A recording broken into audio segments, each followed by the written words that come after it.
So for this next project, I had a vision in mind, but I wasn't sure it was going to totally work out. So I had my husband help me with the measurements just because he's really good at that. So it ended up working out. So I'm really excited to show this one to you. So what you're gonna need for this project are 2 of the Dollar Tree cutting boards. So we marked both of the boards at 5.5 inches. Then we traced the edge of the cutting board because we were going to be cutting it out. But we were only going to be cutting out half of the cutting board. So we marked up 3.5 inches. Now here's where we got a little tripped up. We had to figure out which sides we were going to cut so that they sandwiched together. So we kind of drew a little line to know which side to cut. Next, we used a saw to cut out the notches on both of the cutting boards.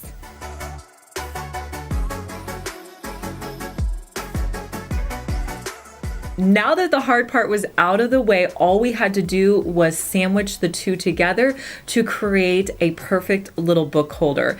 This is great to set out as a coffee book holder, or you could also use it when displaying a cookbook.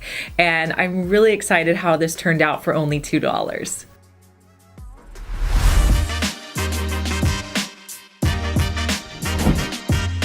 Textured dishes are very in right now, and Pottery Barn has several options. So I wanted to create my own option from Dollar Tree. So I picked up a bowl, and I also picked up a container of the caulking that they have in their little home improvement section by the paintbrushes and like all of their tools. So I started by just emptying pretty much the entire tube of the caulking into the center of my bowl.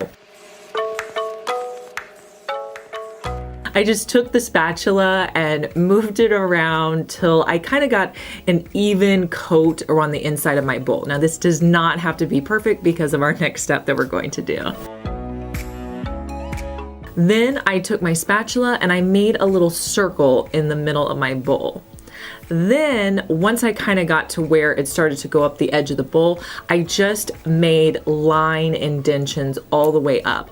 Now the reason I did this is because I'm planning on painting and I wanted it to have a little bit of texture before I painted it.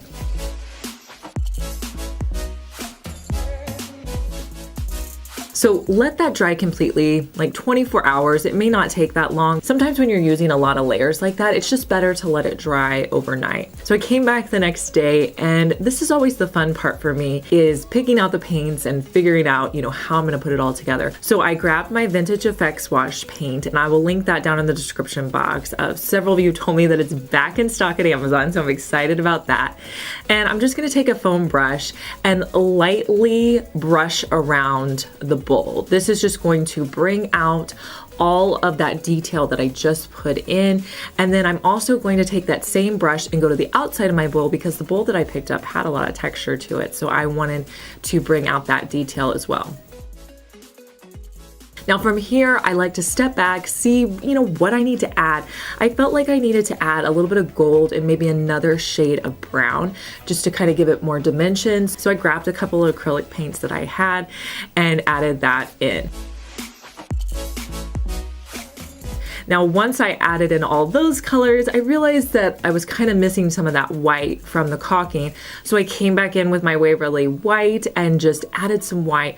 So that's the fun thing. Just have fun with it. Add colors until you're happy with the final product. And here's a look at how this bowl turned out.